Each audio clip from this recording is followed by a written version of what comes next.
मुलांना वर्षभर अभ्यास करायचा, किती दिवस वर्षभर अभ्यास करायचा, कधी कधी तर 2-2 वर्ष अभ्यास करायचा. MPSC UPSC सारख्या एक्झाम द्यायच्या असेल तर 3-3, 4-4 वर्ष अभ्यास करायचा. आणि हा सगळा अभ्यास केल्यानंतर तो अभ्यास फक्त 3 तासामध्ये आपल्या स्वतःला प्रेझेंट करायचं आणि आपण बुद्धिवान आहेत की नाही हे ठरवायचं, अशी परीक्षा पद्धती आहे. आणि मग ही परीक्षा पद्धती खरोखर आपलं मूल्यमापन करते का, हा महत्त्वाचा प्रश्न नाही आहे आता सध्या. आता सध्या महत्त्वाचा प्रश्न आपल्याला हा आहे की आपण 2 वर्ष खरोखर कष्ट केले, आपण 1 वर्ष सातत्यानं स्कॉलरशिपचा अभ्यास करतोय. हा मग हे 3 तासामध्ये ज्यावेळेस आपल्याला स्वतःला प्रेझेंट करायचं आणि त्याच्यामध्ये आपली कामगिरी दाखवायची, चमकायचं आपण स्वतःला, त्यावेळेस मग मन आहे आपलं, पाण्यात साधा एक दगड टाकला तरी अनेक तरंग निर्माण होतात. तर या मनात किती तरंग निर्माण होत असतात हे तुम्हाला सर्वांना माहिती, मला माहिती. उद्या येणाऱ्या पेपरच्या संदर्भामध्ये कधी कधी दिवास्वप्नही आम्ही पाहत असतो. पेपर आला सोपा, असा तसा मी सोडवला वगैरे वगैरे वगैरे, कधी अवघड आला असंही कधी मनाला वाटतं. आणि त्यावेळेस मग मन थोडं खचायला लागतं. आणि म्हणून मी दीपक सरांना असं म्हटलं की 10वीवर परीक्षे पे चर्चा आम्ही करतो, 12वीवर परीक्षे पे चर्चा आम्ही करतो, UPSC MPSCच्या मुलांना ही परीक्षे पे चर्चा आम्ही करतो, सगळेजण स्ट्रॅटेजी ठरवतो. का नाही आमच्या स्कॉलरशिपच्या 5वीच्या आणि 7वी 8वी 9वी 10वीच्या मुलांच्या परीक्षेवर स्ट्रॅटेजी ठरवावी आणि परीक्षे पे चर्चा करावी.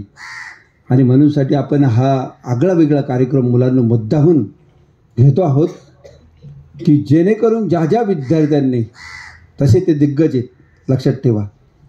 आज जरी ते लहान असले ना, झाडाचं रोप लहानपणी लहानच असतं, ते डायरेक्ट वृक्ष म्हणून जन्माला येत नाही केव्हा, ते छोटंच असतं. आज जरी ते छोटे असले ना, पण त्याचे गुण हे आंब्याच्या वृक्षाचे जसे छोटे असताना तेच असतात, तसे त्या विद्यार्थ्यांचे गुण जे आहेत ते तेच आहेत आणि तसेच आहेत असं मला वाटतं.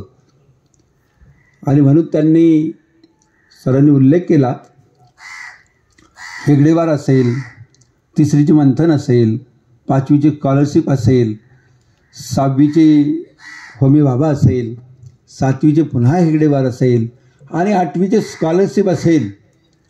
ह्यामध्ये स्वतःला राज्यात सिद्ध केलं, जिल्ह्यात सिद्ध केलं, गावात सिद्ध केलं आणि परीक्षेत सिद्ध केलं.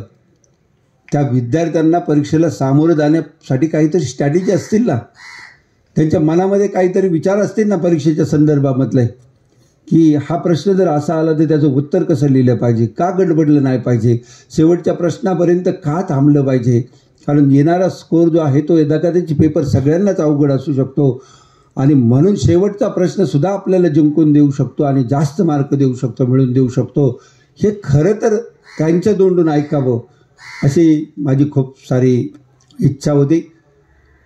हे जे मुलं आता या ठिकाणी व्यासपीठावर पाचारण करणारे आम्ही सगळेजण ॲक्च्युली हे दिग्गज आहेत, मी पुन्हा एकदा सांगतो.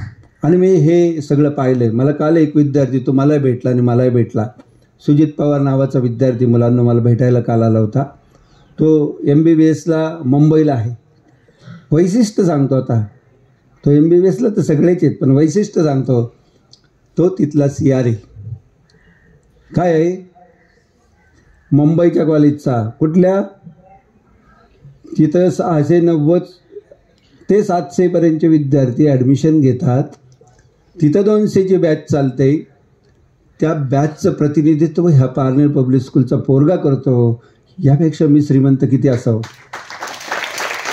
शिक्षकाची श्रीमंती कशात असते, मुलं काय करतात याच्यात त्याची श्रीमंती असते. आणि म्हणून मी यांना दिग्गज म्हणतो की उद्याचे हे सगळे पोरं अतिशय दिग्गज आहे. आणि म्हणून त्यांच्या तोंडून आपल्याला काही प्रश्नाची उत्तरं आज ऐकायची आहेत. आणि म्हणून आपण सगळ्यांनी आपला कार्यक्रम म्हणून शांत बसायचं आहे. आपली परीक्षा पे चर्चा, आपला आगळा वेगळा पॅटर्न आहे मुलांना. आपण आगळे वेगळे आहोत सगळेजण, आणि म्हणूनसाठी आपण हा वेगळा कार्यक्रम पुन्हा एकदा सुरू केला. आपण 10वीसाठी सुद्धा करणार आहे. जे 11वीचे आपले पोरं आहेत 98 पॉईंट समथिंग, आज महाराष्ट्रातले अनेक पुस्तकं प्रकाशित होतात. विकते तिथे विकत नाही, ठीक असेल सर, आपली पोरं घेत नसतील पुस्तकं, त्यांना येते म्हणून घेत नाही असं मी समजतोय. पण ही पुस्तकं कितीतरी लोक खरेदी करतात सर. लातूर असेल, पुणे असेल, आणि यांचं मार्किंग स्कीम पाहतात, यांच्या सगळ्या गोष्टींचा शोध घेतात आणि त्यानंतर परीक्षेला सामोरं जातात. आणि म्हणून आपल्या ह्या अशा गुणी मुलांकडून आपण काही प्रश्नांची उत्तरं जाणून घेण्याचा प्रयत्न करूया. 5वी आणि 8वीचे विद्यार्थी त्यांना प्रश्न विचारतील आणि पुढे तुम्हाला पण यांच्या पुढच्या आपल्या पोरांना उत्तर द्यावं लागतील, हे पण लक्षात असू द्या. तुम्हाला पण ही संधी पुढच्या वर्षी मी नक्कीच उपलब्ध करून देईल, काळजी करू नका. आपण हा नेहमीच कार्यक्रम आपल्यासाठी स्वतःसाठी ठेवूया. वर्गात तर बसतोय, रोजच शिकतोय, एकदा वेगळं शिकून पाहू. हरकत काय आहे की हरकत काही नाही. तर 8वीच्या बॅचची नावं आणि सर 5वीच्या बॅचची नावं मागच्या तुम्ही वाचा.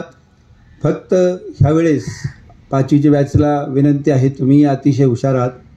6वीची बॅच तुमची कामगिरी पण अतिशय वाखाणण्यासारखी आहे.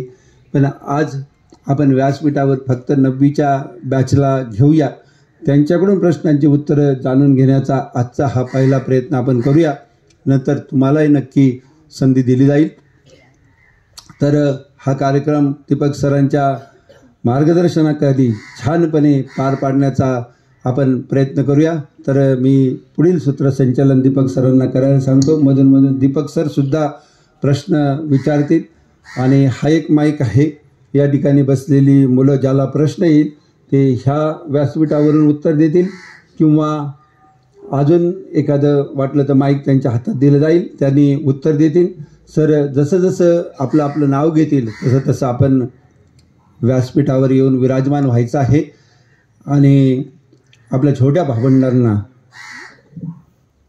अंतःकरणातून फेक नाही तर अंतःकरणातून मार्गदर्शन आणि त्यांचे प्रश्न सोडवण्याचा प्रयत्न तुम्ही सर्वांनी करायचा आहे. उगाचच मी 18 तास अभ्यास करत होतो, झोपत 6 तास होतो, मध्ये जेवत बिवत काहीच नव्हतो का? असलं कसलं मार्गदर्शन करायचं नाही. जे रिअल आहे तेच सांगायचं. का मी 4 तास करत होतो, एवढे तास जेवत होतो, एवढे तास झोपत होतो, एवढे तास मस्त हिंडत होतो. चालेल, हरकत नाही, ठीक आहे.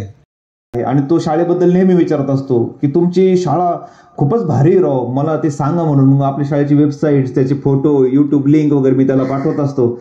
आणि म्हणून मला सांगायला अतिशय आनंद होतो की सरांनी जसं सांगितलं की महाराष्ट्र देश नव्हे तर ना आपल्या शाळेची, आपल्या विद्यार्थ्यांची, त्यांच्या गुणवत्तेची चर्चा ही जगभरात होते, है ना. रशियामध्ये सुद्धा एक नरसाळे नावाचा आमचा एक मित्र आहे, तो गोरेगावचा आहे आणि तो डिझाईन करणारा इंजिनियर आहे. तर तो सुद्धा त्या ठिकाणी त्याच्या मित्रांना सांगत असतो की आमची पारनेर तालुक्यातली सगळ्यात भारी शाळा आहे, ज्या ठिकाणी खूप वेगवेगळे उपक्रमाने कॉम्पिटेटिव्ह एक्झामची तयारी करून घेतली जाते.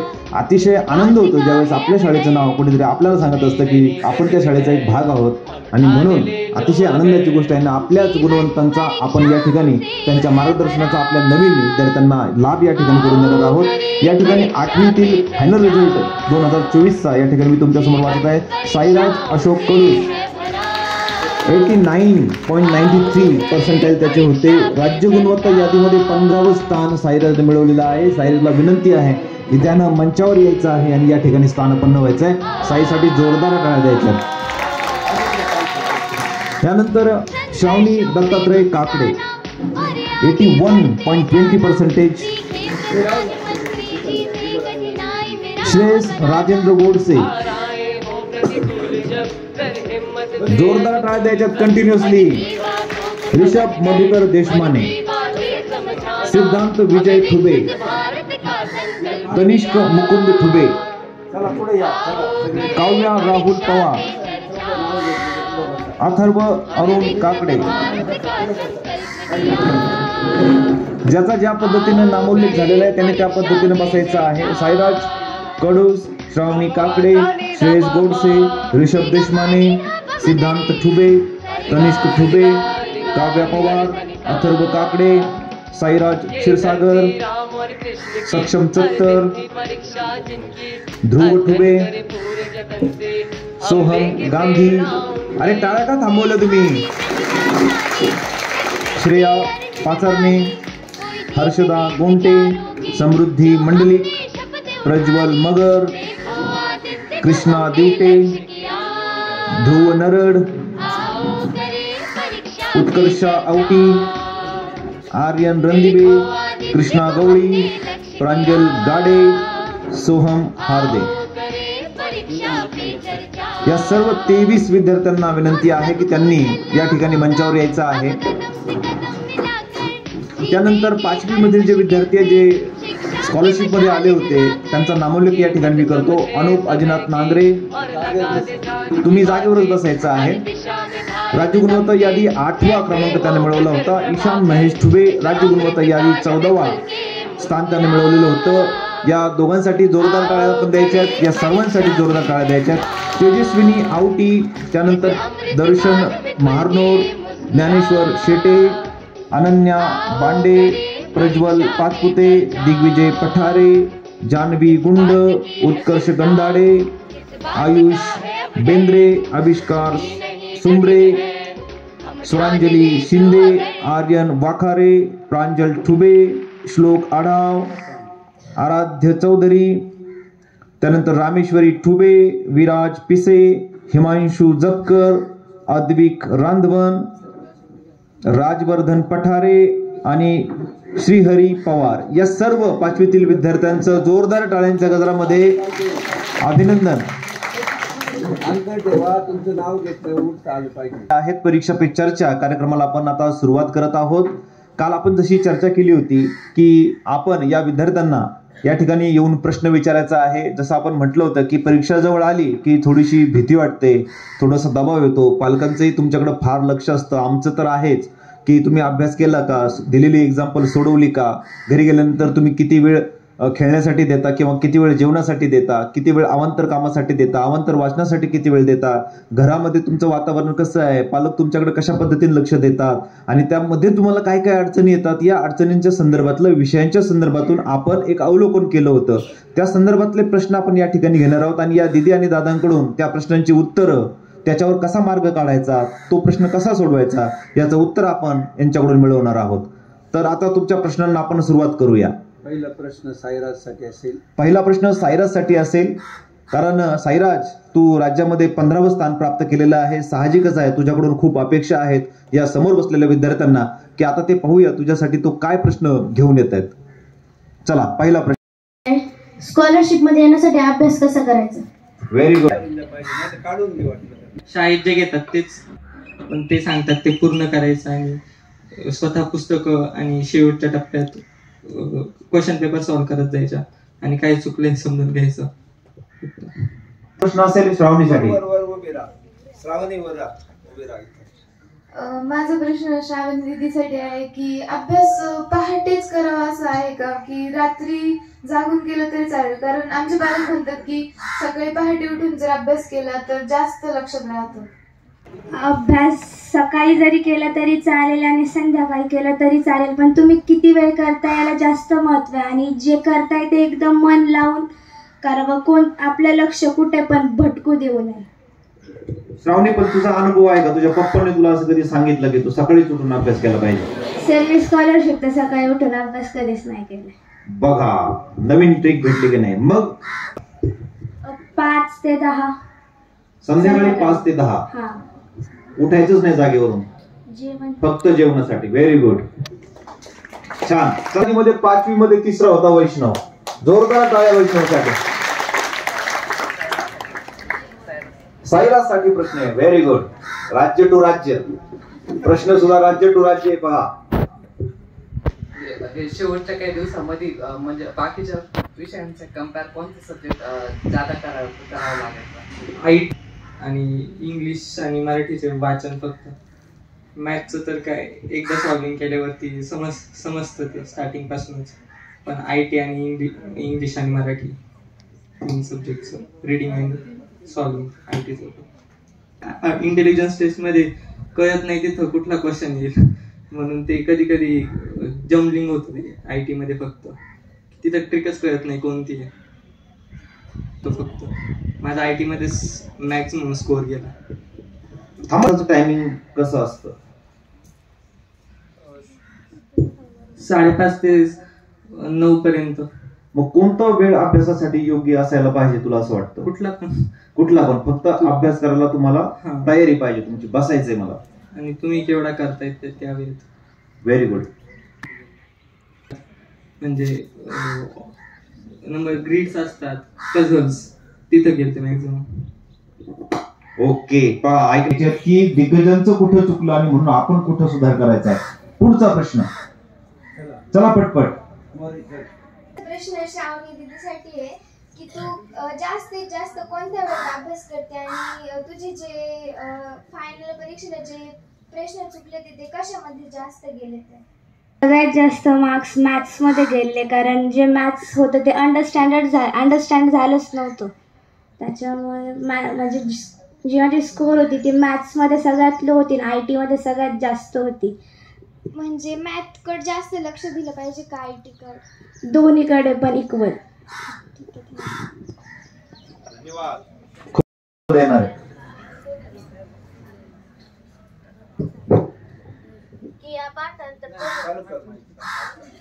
पाठांतर किती तास करायचा? पाठांतराचा विषय, बाकी तू मॅथच्या कन्सेप्ट क्लिअर असेल तर तिथे पाठांतर करायची गरज नाही.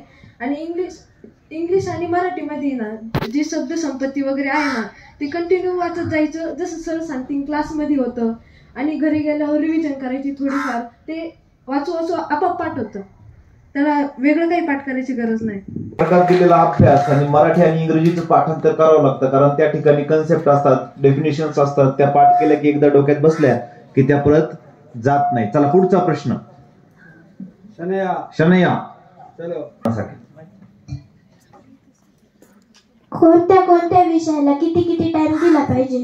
कारण आपल्याला फोकस करायचा पूर्ण स्टडीवरती. जो सब्जेक्ट आपल्याला परफेक्ट येतो त्याच्याकडं लक्ष तर द्यायचंच, कारण आपण शक्यतो पेपर आल्यावर असं करतो की आपल्याला जो सब्जेक्ट येत नाही ना त्याच्याकडे जर जास्त लक्ष दिलं ना तर तो पण येत नाही. त्यामुळं शेवटच्या आठवड्यात मी शक्यतो हे प्रेफर करेन की जास्त क्वेश्चन पेपर करायच्या आणि जे चुकलेत त्याच्याकडे लक्ष द्यायचं आणि तुम्हाला जो टॉपिक येतो त्याच्याकडलं फुल फोकस करायचा आणि जे नाही त्याला थोडं बघण्याचा प्रयत्न करायचा. कारण जर आपण जे येत नाही त्याच्यावर जास्त केलं तर आपले जे येते ते पण येत नाही. बाजू आहेत ना ते आणखी स्ट्रॉंग करण्यासाठी प्रयत्न करायचा आहे. यातून काव्याने सांगितलं की जो विषय चांगला येतोय तोच चांगला करायचा आणि जे येत नाही त्याच्यामध्ये वेळ घालवायचा नाही. चला पुढचा प्रश्न कोणाला विचारायचा आहे सांगा?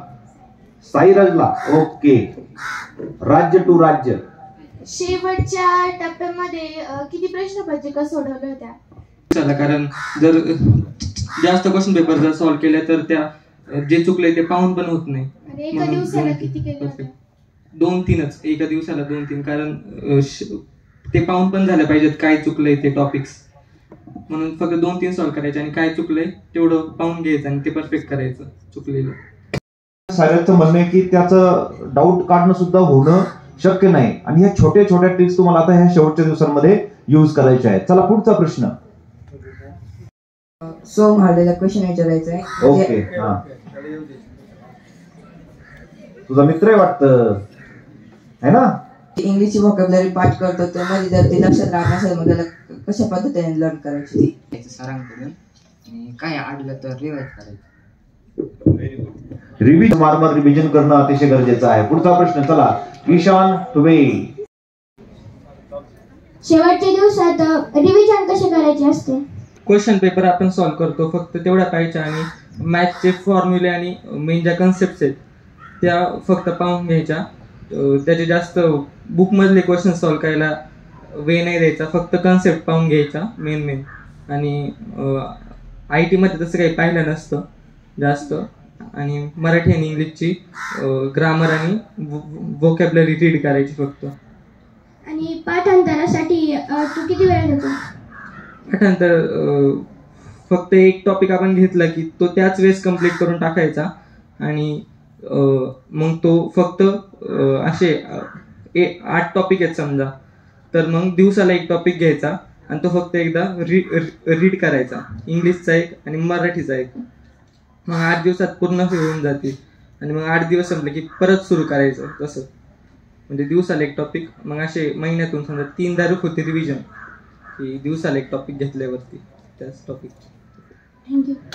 श्रावणी दिदीला आहे, जर कोणता टॉपिक रिवाइज करून नाही आला तर काय करायचं? विचारून एकदा समजून घ्यायचं, परत रिव्हिजन करायची. थँक्यू. Very good. एखादा टॉपिक समजला नसेल तर त्याला किती वेळ द्यायचा? तुम्हाला काय समजलं नाही त्याच्यावरती डिपेंड आहे. तुम्ही सरांना विचारायचं, फक्त दुसऱ्या दिवशीचा डाऊट घेतातच तसे, पण सरांना विचारायचं टॉपिक आणि घरी गेल्यावरती त्याचे सगळे क्वेश्चन्स सॉल्व्ह करून ट्राय करायचे एकदा. आणि जर त्यातला पण एखादा क्वेश्चन नाही समजलं तर मग परत सरांना विचारायचं. की कधी कधी अभ्यास करायची इच्छाच नाही होत, कधी कधी असं खूप वाटतं मला खूप अभ्यास करायचा आहे पण फोकसच होत नाही, मग त्या दिवशी काय करायचं? काव्या, तुझा प्रश्न काय? आपण नेमकं सांग. कधी कधी अभ्यास करायची इच्छाच नाही होत, मग त्या दिवशी असं कॉन्सन्ट्रेशनच नाही होत, मग काय केलं पाहिजे त्या दिवसात? त्या दिवशी तुला जर कॉन्सन्ट्रेशन होत नसेल तर मला वाटतं की तुला जो सब्जेक्ट आवडतो तो तू पहिल्यांदा केला पाहिजे. सपोज जर तुला इंग्लिश आवडतं तर तू तो इंग्लिश केला पाहिजे, मग तुझा मूड झाल्यानंतर मग तू दुसरं केलं पाहिजे. असं नाही की पूर्ण वेळ तू तुझा अभ्यासालाच दिला पाहिजे. जर तुझं कॉन्सन्ट्रेशन लागत नसेल तर मग तू थोडा वेळ खेळू शकते किंवा TV बघू शकते, बाकीचं काही करू शकतेस. पण म्हणजे मूड नसताना जर अभ्यास केला तर तो अभ्यास केलेला देखील लक्षात राहत नाही. त्यामुळे जर अभ्यास करायचाच असेल तर मी म्हणते थोडा वेळ करा पण पूर्ण फोकस करून करा, जेणेकरून ते आपल्या लक्षात राहील. इरा आठवले. माझा प्रश्न सायराज दादाला आहे, किती तास अभ्यास केला पाहिजे? तरी 3 ते 3.5 तास बास असतो. पण जर तुम्हाला काही समजलं नाही तर मग फक्त 3-4 तास, त्याच्यापेक्षा जास्त करण्यात आपलं मन पण नाही लागत आणि होत पण नाही, म्हणून तिथं टाइम जातो. याच्यापेक्षा 3-4 तास पूर्ण कॉन्सन्ट्रेशन केलेलं बरं. बरं का सगळ्यांना तुला सांग, कोणत्या सब्जेक्टचा जास्त वेळ अभ्यास केला पाहिजे? साईराजने. आता तुला कोणता सब्जेक्ट जमत नाही तू त्याच्यावरती पण डिपेंड करू शकतो, किंवा तुझे कुठल्या सब्जेक्टमध्ये जास्त चुकतात हे पण तू पहा, मग तू त्याच्याप्रमाणे डिसाईड कर. कारण एखाद्या सब्जेक्ट जर समजत नसेल तर किंवा त्याचं काही येत नसेल तर तू त्याला पण थोडा वेळ देत जा, आणि जे येत आहे पण त्याला पण पूर्णपणे असं दुर्लक्ष नको करू. जे येत आहे ते पण पाहायचं आणि जे नाही येत त्याला पण थोडा वेळ द्यायचा.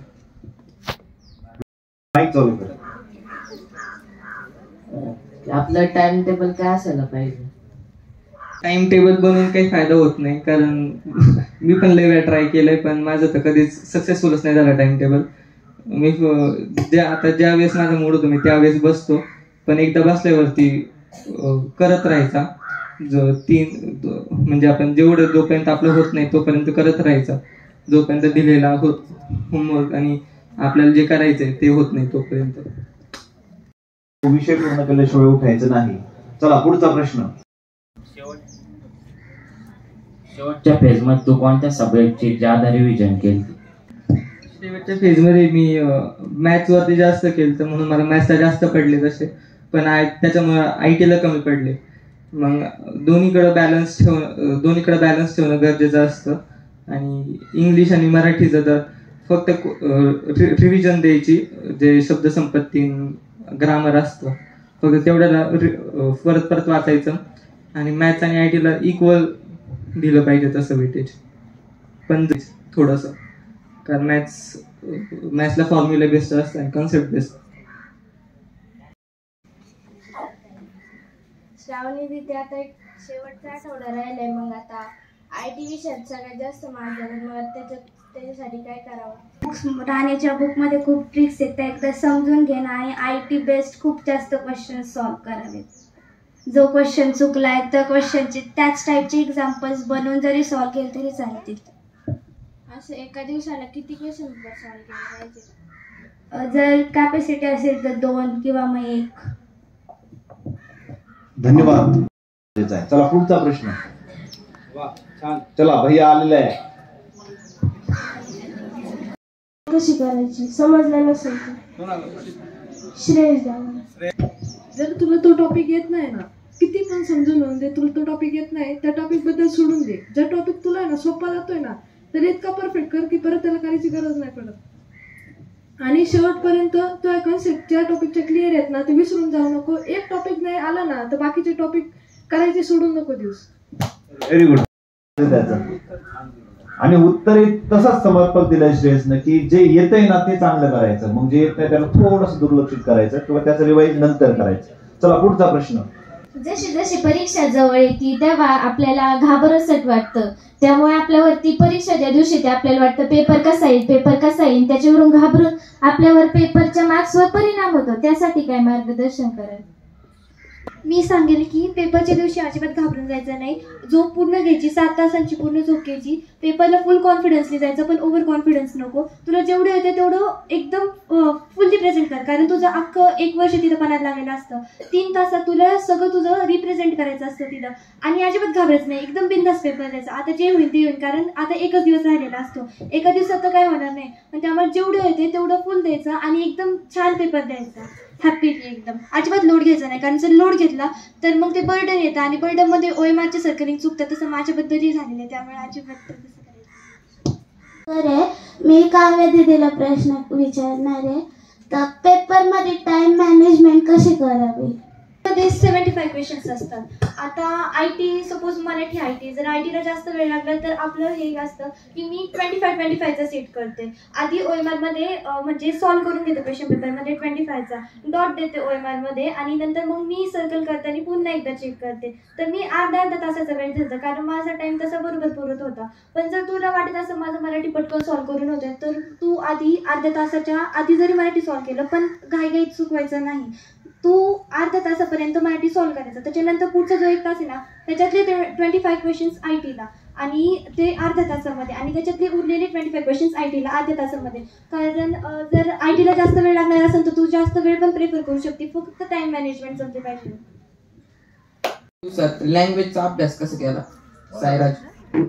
आता लँग्वेजचा अभ्यास आपल्याला स्टार्टिंगलाच आपण शब्दसंपत्ती वोकॅब्युलरी ते पाठ केलेलं असतं, म्हणून त्याला फक्त एकदा रीड करायचं 5 ते 10 मिनिटात तरी होऊन जातं. आणि ग्रामर एकदा आपण ते सॉल्विंगमध्ये असतंच क्वेश्चन पेपरमधून, म्हणून ते परत करायची गरज पडत नाही तसं.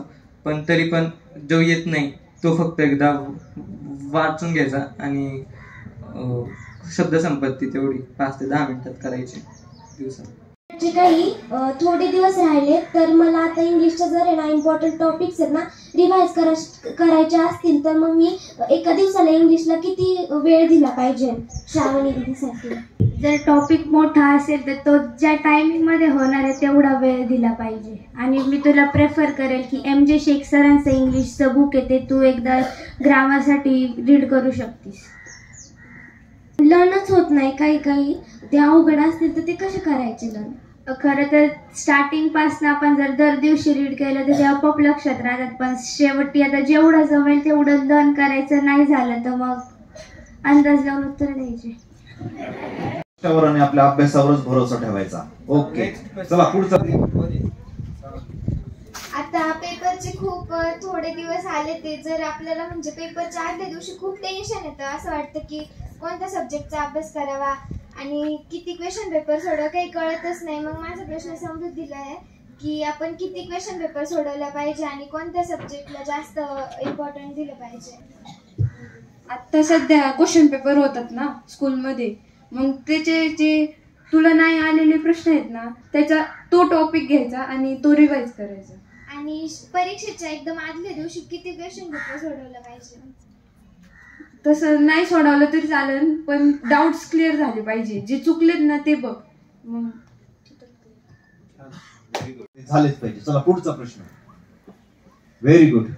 ती मागचे दादा पण बोलताना मी शाळेला विचारते की इंग्लिश मॅथ्सला किती वेळ दिला, म्हणजे IT आणि मॅथ्सला किती वेळ दिला पाहिजे स्टडी? आता तू 5वीला आहे मग कमीत कमी 1.5 तास तरी दिला पाहिजे. जे टॉपिक्स ज्या टाईपचे असतील त्याप्रमाणे वेळ.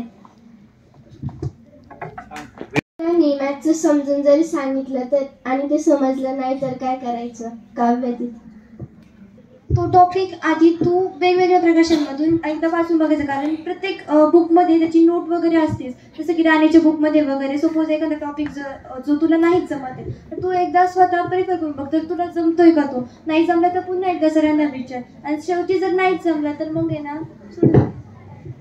प्रश्न श्रावणी समृद्धी दिदीला आहे की स्कॉलरशिपच्या टायमिंगला आपण क्लासेस लावणे गरजेचे आहे का? आत्ता क्लासेसची गरजच नाही. तसं जे मी तर नव्हते लावले, जेवढं होतं ना वर्गात तेवढंच नीट करायचं, शिक्षक सांगतील ते फॉलो करायचं. म्हणजे तिला असं विचारायचं असेल की शाळेत पण घेतात आणि मग बाहेर पण क्लासेस लावायला पाहिजेत का, असा कदाचित तिचा प्रश्न असावा. समजत नसेल तर. माझा प्रश्न समृद्धी दिदीला आहे, जर तुला कोणता सब्जेक्ट डिफिकल्ट जात होता आणि का जात होता? खरं उत्तर द्यायचं. हा, मला तसं सगळे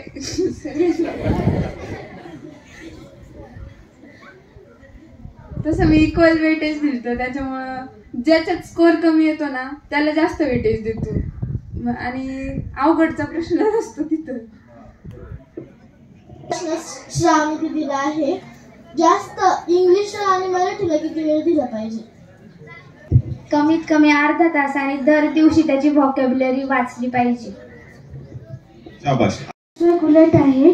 माझा प्रश्न श्रावणी दिदीला आहे, जर आपल्याला कमी दिवस राहिले असेल तर जास्त कसा अभ्यास करावा? शेवटचे दिवस आहेत, आधी क्वेश्चन पेपर सॉल्व करायचे आणि जे त्याच्यामध्ये जे क्वेश्चन चुकतील ते परत बुकमधून रेफर करून आणि त्याचे मोर एक्झाम्पल सॉल्व करायचे, आणि जर नाहीच जमलं तर एकदा टीचरला विचारायचं, नाहीतर तरी नाही जमलं तरी मग सोडून द्यायचं. यांना सर्वांना मराठी शिकवलेलं आहे आणि माझा प्रश्न तुम्हा सगळ्यांनाच आहे. तुमच्यापैकी जो चांगलं उत्तर देऊ शकेल त्याने उत्तर द्यावं की 8वी आणि 5वीच्या मुलांना वाक्प्रचार आणि म्हणी ह्या एका आकृतीमध्ये किंवा कुठंतरी एखाद्या डायग्रॅममध्ये ओळखायला येतात. मग तो वाक्प्रचार असेल किंवा ती म्हण असेल तर ती विद्यार्थ्यांनी कशी ओळखावी? स्वीकारलंय सरांचं, आता समृद्धी उत्तर देते. ती म्हण किंवा तो वाक्प्रचार आपल्या वाचनातून गेला पाहिजे. जर नसेल गेला पहिले शब्द बनवायचे, मग ते जर तो वाक्प्रचार किंवा ती म्हण जर आपल्या वाचनातून गेली असेल तरच आपल्याला संदर्भ लावता येईल. त्याच्यामुळं वाचन महत्त्वाचं आहे. आत्ता या क्षणी तुम्ही वाचनच करू शकता, त्याला चॅलेंजेस नाही देऊ शकत आपण त्या वाक्प्रचार किंवा म्हणी ओळखायला. ती म्हण किंवा वाक्प्रचार एकदा, दोनदा, तीनदा तुम्ही उच्चारला गेलेला पाहिजे, तुमच्या मेंदूमध्ये तो गेला पाहिजे, तरच ती म्हण किंवा वाक्प्रचार तुम्हाला कळणार आहे.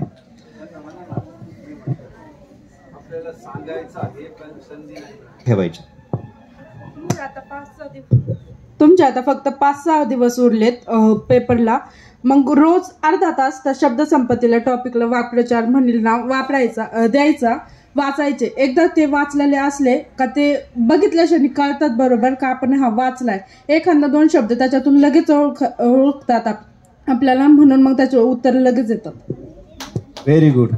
जर आपण ती म्हण सोडवत असेल आणि आपल्याला तिचे सर्व शब्दही कळले असतील पण आपली ती म्हण वाचनात नसेल किंवा आपल्याला ती माहिती नसेल तर काय करावे?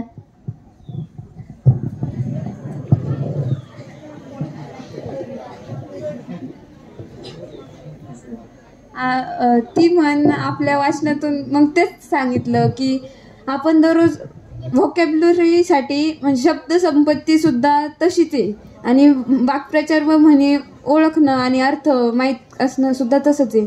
मग दररोज अर्धा तास तरी दिला पाहिजे वाचनाला. त्यासाठी वेगवेगळे बुक्समधून तुम्ही वाचू शकता. बाळासाहेब शिंदेचं मराठी व्याकरणचं पुस्तक आहे, त्याच्यात पण व्होकॅब्युलरी दिलेली आहे. हा प्रश्नच खूप ट्रिकी होता, है की नाही? आलेले आहे जे विद्यार्थ्यांना नेहमीच पडतात असे प्रश्न जवळपास संपवले आहेत. आणि असंच असतं मुलांना की आग्रह केला ना पहिल्या आधी जेवून घ्या, म्हटलं की लगेच जेवायचं असतं. नंतर बसतो मग त्यावेळेस गुलाबजाम संपलेले असतात. ज्यांना पाचारण केलेलं आहे या विद्यार्थ्यांना प्रश्न आलेला नाहीये, पण त्यांच्याकडे काही असं असेल की मला हे सांगितलं पाहिजे मुलांना की हे ह्या मुलांसाठी खूप उपयोगाचं आहे. आणि म्हणून ह्या मुलांना जे व्यासपीठावर बसलेले आहेत ज्यांना काहीतरी मला यांना सांगायचं आहे, त्यांनी एकेकाने उठायचं आहे आणि आपलं मत व्यक्त करायला सुरुवात करायची आहे. तर पेपरमध्ये आता काय येईल सांगता नाही येत, कारण आमच्या आधीच्या ज्या 3 बॅचेस होत्या त्यांना मॅथ्स खूप सोपं आलतं, पण आमच्या त्याला हार्ड आलतं जरा, कारण 2018-19 पर्यंत मॅथची डिफिकल्ट लेवल हाय होती, पण कोरोनामुळे त्यांनी कमी केली ती, पण आमची पण हाय आलती डिफिकल्टी लेवल. मग त्याच्यासाठी निकिता पब्लिकेशनचं बुक आहे, ते तुम्ही एकदा सॉल्व करत जा. त्याच्यावरती जास्त वेळ नका देत जाऊ, पण ते सॉल्व करण्याचा ट्राय करा, कारण त्यात हार्ड क्वेश्चन जास्त असतात. मग त्यांनी मॅथ्स परफेक्ट होऊन जाईल तुमचं. आणि IT मध्ये फक्त जम्बलिंग नका होऊन देऊ, तिथं फक्त कॉन्सन्ट्रेशन आणि सगळ्या ट्रिक्स ट्राय करायच्या. एकदा तो क्वेश्चन जर नाहीच जमला तर 2 ते 3 मिनटापेक्षा जास्त वेळ तिथं नाही द्यायचा, पुढं जायचं लगेच सर्कल करून तो क्वेश्चन, आणि नंतर परत येऊन तो पाहायचा आणि मग ऑप्शन काही ठरवायचा. चला, धन्यवाद. तुमच्या बऱ्याच जणांचा प्रॉब्लेम असा असेल की तुम्हाला शेवटचे प्रश्न सॉल्वच नाही होत, कारण तुम्हाला त्याचा टाईम नाही पुरत आहे. तर आधी काय असे प्रश्न असतात ज्याच्यामध्ये कॅल्क्युलेशन जास्त असतात, त्याला 3 ते 4 मिनटं टाईम लागतो, आणि शेवटचे प्रश्न असतात जे सोपे असतात ते आपले सुटून जातात, आणि लास्टला आपल्याला त्याला अंदाजे गोल करावा लागतो. तर आधी जे मोठे प्रश्न आहे ना ते तसेच ठेवून द्या, थोडा विचार करा. शेवटून आहे ना सगळ्यात नंतरून शेवटी त्याच्यावरती या. तो प्रश्न आहे ना टाईम नसेल तेवढा सॉल्व करायला तर तो असा अंदाजे गोळा मारा, आणि जर टाईम असेल तर सॉल्व करा. काही मुलांचे 20-20 प्रश्न राहतात, त्यांच्यामुळे त्याचा स्कोअर खाली येतो. ते एका प्रश्नाच्या नादात तिथं 4 प्रश्न चुकतात त्यांचे. तर हे नक्की लक्षात ठेवा. फायनल पेपरमध्ये जर काही सुचत नसेल तर आपल्याला जे आता ते आधी सोडून घ्यायचं आणि मग शेवटी ज्या प्रश्नाला टाईम द्यायचा. पण ते सांगेन, कारण आपल्याला जे येतं ना ते परफेक्ट आधी करून घ्यायचं, आणि जे येत नाही ते नंतर माघारी ठेवायचं. आधी जे येते त्याचं सर्कलिंग OMRमध्ये करेक्टली करून घ्यायचं, कारण आहे ना आपण बरेचदा ट्राय करतो की आपल्याला हे क्वेश्चन आलेत, आणि जे येत नाही त्याला आपण नंतर सर्कल करून ठेवतो, पण मान्य आहे. पण आपण जर ते सर्कल नाही केलं आणि आपण अवघड क्वेश्चन सोडत बसलो तर सर्कलिंगला टाईम पुरत नाही. सर्कलिंग तर मेन आहे पेपरमध्ये. आपल्याला तिथं पेपरमध्ये किती येतं ते नाही महत्त्वाचं, पण आपल्याला तिथं सर्कलिंग केलेलं किती करेक्ट आलं ते महत्त्वाचं आहे. त्यामुळे सर्कलिंग थोडंसं लक्षपूर्वक करत जा, हे मी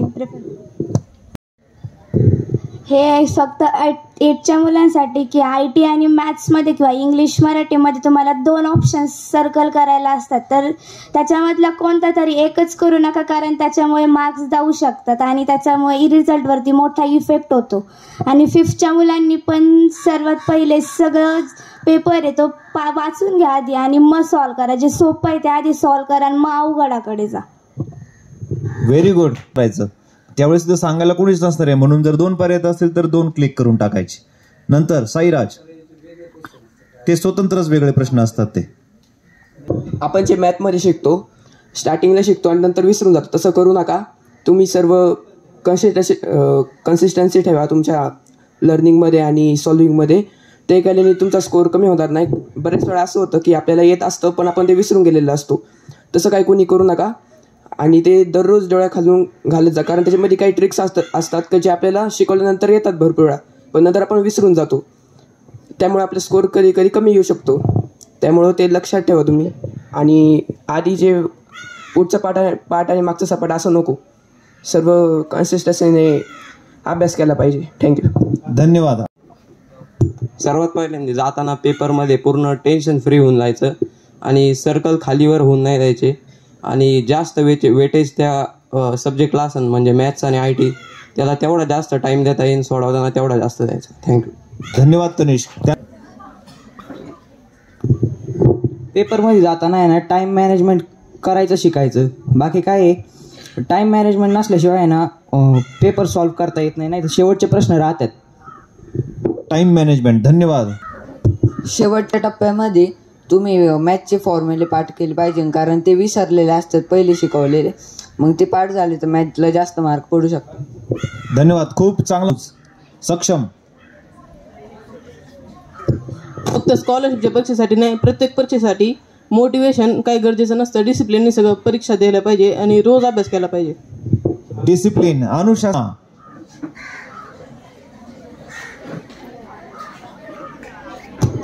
मुलं म्हणतात की आपण घरी अभ्यासाला किती वेळ दिला पाहिजे, पण तुम्ही जेवढा वेळ देता ना त्याला परफेक्ट करा. आणि शाळेत तुम्ही जेवढं शिक्षकांनी शिकवलेलं असतं ना त्याला 100% देऊन तुम्ही त्याचं कॉन्सन्ट्रेशन करून शिका, ते म्हणजे ते परफेक्ट झालं पाहिजे आपलं कधी. Very good Krishna. घरी जेवढा वेळ देतात ते चांगलं करणं. भैया.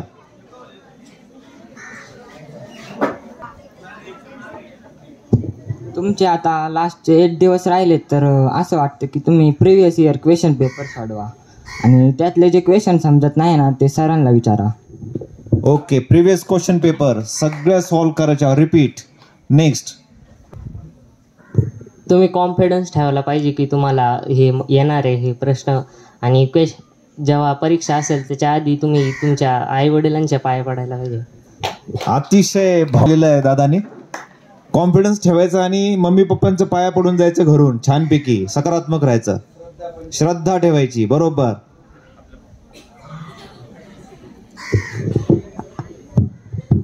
आपलं फुल कॉन्फिडन्स पाहिजे. कॉन्फिडन्स पाहिजे, आत्मविश्वास पाहिजे, घाबरायचं नाही. या लास्ट फेजमध्ये सगळ्यांनी प्रिव्हियस इयरचे क्वेश्चन पेपर सॉल्व्ह करायचे आणि पेपरला जायच्या आधी टेन्शन फ्री राहायचं. पेपरला गेल्यानंतर आपल्याला ते आधी सगळे क्वेश्चन परफेक्टली येतात ना ते सॉल्व्ह करायचे, त्यानंतर ते येत नाही त्याच्यासाठी टाईम द्यायचा. Very good.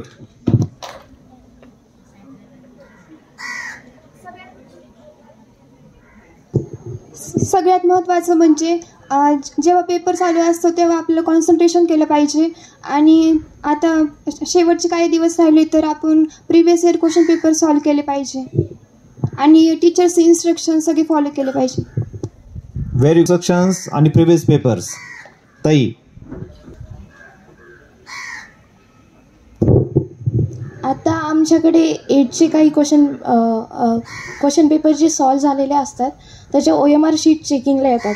तर काही मुलं, म्हणजे माझ्याकडे एक ॲन्सर शीट आली होती त्यामध्ये त्या मुलाला 122 मार्क होते, पण त्या मुलाने OMR शीटचे सर्कल डार्क करताना ते इतके छोटे, म्हणजे त्यांनी डायरेक्ट डॉट दिले होते. म्हणजे माझं म्हणणं असं आहे की कमीत कमी तुम्हाला 75% तरी तो सर्कल डार्क केला पाहिजे. त्यांनी तो सर्कल 25%ही डार्क केला नव्हता आणि त्याला 122 मार्क होते. एवढे मार्क पडत असतानाही जर तुम्ही सर्कल 25%पेक्षा कमी जर डार्क करत असता तर ते डार्क करून काही फायदा नाही, कारण तुम्हाला त्याचे मार्क्सही भेटणार नाहीत. म्हणून तुम्ही कमीत कमी 75% सर्कल तरी डार्क केला पाहिजे. अतिशय महत्त्वाची सूचना दिलेली आहे ताईनं की सर्कल जर ओवेल जर पूर्ण डार्क झाला नाही तर तो त्या मशीनमध्ये स्कॅन होणार नाही. हे लक्षात ठेवा. तो जर स्कॅन झाला नाही तर तुमचं उत्तर बरोबर असूनही तुम्हाला मार्क मिळणार नाहीत. हा अतिशय महत्त्वाचा सल्ला तिनं दिलेला आहे. श्रेया. उपयोग नाही. लई जणांनी विचारलं आता का टीचरनी सांगून सुद्धा कळत नाही. मग सध्या टेक्नॉलॉजीचा जमाना आहे. मोबाईल तुम्ही गेमिंगला वापरण्यापेक्षा काहीतरी सर्च करा. बायजूसच्या लिंक्स येतात, व्हिडिओज येतात यूट्यूबवर, त्या सर्च करून ते चॅप्टर तिथून एक्सप्लेन घेऊ शकता.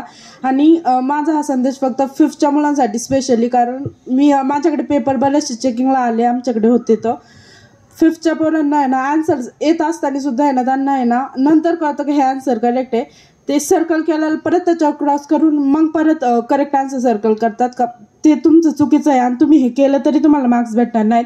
म्हणून तुम्ही ना नीट सर्कल बघून मग सर्कल करा. तिथे ऑप्शन तुम्ही आन्सर शीटवर केल्या. Very good. अतिशय मोलाचा सल्ला. बऱ्याच आन्सर शीटवर आहे ना क्रॉस कनेक्शन केलेलं असतं, फुली मारलेली असते. समृद्धी. तसं न करता सगळ्यांनी व्यवस्थित कॉन्सन्ट्रेशन करून ओवेल डार्कन करायचे आहेत. पेपरला जाताना स्टेबल राहा आणि प्रश्न नीट वाचा. जिथं 2 ऑप्शन्स आहे ना तिथंच 2 ऑप्शन करा आणि सिलेक्ट 2 करेक्ट अल्टरनेटिव्ह अशी सूचना देऊनही काही करतच नाही. जिथं नाही तिथं करतात 2 ऑप्शन्स.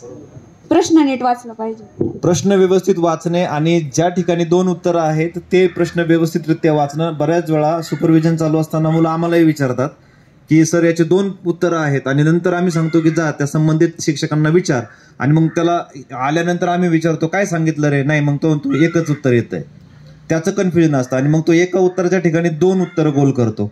ते कन्फ्युजन थोडंसं टाळायचं. या सर्वांनी अतिशय मोलाचा सल्ला शेवटच्या टप्प्यामध्ये 5वी आणि 8वीच्या स्कॉलरशिप विद्यार्थ्यांना दिलेला आहे. अतिशय छान मार्गदर्शन केलेलं आहे. किंवा याच्यापेक्षा जास्त 5वी आणि 8वीतील मुलांना इंडिव्हिज्युअली सरांचं इच्छा आहे की त्या मुलांना वैयक्तिक मुलांशी त्यांना भीती वाटली आता प्रश्न विचारायची, वर्गामध्ये जाण्याची संधी त्यांना नक्कीच मिळेल आणि त्या विद्यार्थ्यांशी संवाद साधण्याची संधी मिळेल. यानंतर मी सरांना विनंती करतो की आपण मार्गदर्शन करावं.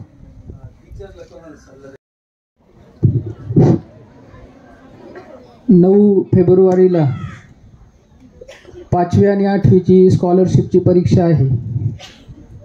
मी 8वीच्या मुलांना सांगू इच्छिल की तुमचं सेंटर आपली शाळा आहे, परंतु 5वीच्या मुलांचं सेंटर इंग्लिश स्कूल आहे. आणि ज्यावेळेस आपण आपली शाळा सोडून दुसऱ्या शाळेमध्ये जातो त्यावेळेस तिथं पर्यवेक्षणाचं काम करण्यासाठी येणारे शिक्षकही दुसरे असतात. वातावरण थोडंसं वेगळं असतं आणि आपण गोंधळून जातो. कारण मी नवोदयच्या परीक्षेला पाहिलं, मी इंग्लिश स्कूलमध्ये होतो. बरीचशी मुलं शांत न बसता इकडं तिकडं फिरत राहतात. तर मी तुम्हाला अतिशय मोलाचा सल्ला देईल की ज्यावेळेस आपण परीक्षेला चाललेलो असतो त्यावेळेस तिथं आपण पोहोचल्यानंतर थोडंसं स्वतःचं मन शांत करावं. तिथं लावलेली जी बैठक व्यवस्था आहे ती व्यवस्थित पाहून घ्यावी. नंतर आपला नंबर कोणत्या वर्गखोलीमध्ये आहे, त्या ठिकाणी बसण्यासाठी असणारा बाक कसा आहे, हे सगळं स्वतः पाहायचं आणि थोडंसं मन शांत करायचं की जेणेकरून मग आपला जो आत्मविश्वास आहे तो अतिशय बळावतो. आणि ज्यावेळेस आपल्या हातामध्ये प्रत्यक्ष प्रश्नपत्रिका येते त्यावेळेस कुठल्याही प्रकारचं प्रश्न सोडवत असताना दडपण हे आपल्या मनावर राहत नाही. आणि म्हणून 5वीच्या मुलांना हाच एक सल्ला देईल की त्या दिवशी आपण कुठेही पळू नये, तर तिथं सेंटरला व्यवस्थित राहावं. त्याच्यानंतर इंग्लिश, मराठी, IT आणि मॅथ हे आता शेवटचे एक 8-9 दिवस आहेत. आपल्याला ज्या गोष्टी येतात, जे टॉपिक येतात त्या टॉपिकचे आपण फक्त 1-2, 3 जरी क्वेश्चन सॉल्व केले तरी आपण त्याचे मार्क्स मिळू शकतो. पण आपण अतिशय आता आम्ही रिझल्ट पाहतो की काही मुलांना 190 मार्क आहेत, काही मुलांना 196 मार्क आहेत आणि त्या अतिशय काठावरती आहेत की 1, 2, 4 मार्कामुळे आपण ज्यावेळेस ती राज्य गुणवत्ता यादी लागेल त्यावेळेस आपण त्याच्यातून बाहेर पडू. आणि ती बाहेर पडण्याची वेळ आपल्यावर येऊ नये म्हणून आपण आपले जे 4ही विषयाचे शिक्षक आहेत त्यांच्याशी थोडासा संवाद साधावा की माझा हा प्रश्न सर चुकतोय आणि मला तर 190 मार्क मिळतात, 192 मार्क मिळतात, 4-6 पेपर मी सोडवलेले आहेत, तिथंही माझा स्कोर असाच राहतो. पण मला जर 2-2, 4-4 प्रश्न जे आहेत ते कसे सॉल्व करायचे हे जर सांगितलं तर मी नक्कीच मेरिट लिस्टमध्ये येईल. तर त्याचं ह्या शेवटच्या 4-6 दिवसामध्ये आपण संशोधन करावं, त्याचा शोध घ्यावा आणि शिक्षकांशी चर्चा करावी. कोणते शिक्षक सांगत असताना रागवत नाही. जर त्यावेळेस त्याचं उत्तर नाही सांगता आलं तर मी उद्या तुझ्याशी चर्चा करतो असं बोलतात. आणि आपण शिक्षकांचा जर पिछा पुरवला तर नक्कीच आपल्याला त्या प्रश्नाचं उत्तर मिळून जाईल आणि आपण गुणवत्ता यादीमध्ये येऊ शकतो. आमचं सांगूनही जर नाही समजलं तर 6वीचे मुलंसुद्धा स्कॉलरशिपला आलेले आहेत. त्यांच्याकडं सुद्धा अतिशय छोट्या छोट्या क्लुप्त्या असतात की त्यांनी त्या प्रश्नाचं उत्तर कसं काढलेलं असतं. हे 9वीचे मुलंसुद्धा स्कॉलरशिपला जे तुमच्यासमोर आलेले बसलेले आहेत यांच्याकडं सुद्धा अतिशय छोट्या छोट्या क्लुप्त्या आहेत की IT चा एखादा प्रश्न कसा सोडवायचा. आता IT आणि मॅथ याच्यामध्ये एज नावाचा टॉपिक आहे. त्याच्यानंतर कॅलेंडर नावाचा टॉपिक आहे की दोन्हीकडं पण त्याच्यावर 2-2 प्रश्न नक्कीच येतात. मग ते 4 मार्क आहेत, इकडं 4 तिकडं 4, तर असे 8 मार्क आहेत. तर मग आपण ते 8 मार्क आपले जाऊ नयेत याच्यासाठी ह्या मुलांशी सुद्धा चर्चा करावी. आणि आपण नक्कीच, सरांचं मला 1-2-4 दिवसापासून असं म्हणणं आहे की सर आपण गेल्या वर्षी 46 मुलं आणले होते, पण यावर्षी आपला 50चा आकडा हा क्रॉस झाला पाहिजे. आणि तो पूर्ण करण्याची सगळी क्षमता मुलांना 8वी आणि 5वीच्या मुलांमध्ये आहे, तुमच्यामध्ये आहे. आणि ते आपल्याला काम येत्या 4-6 दिवसामध्ये पूर्ण करायचं आहे.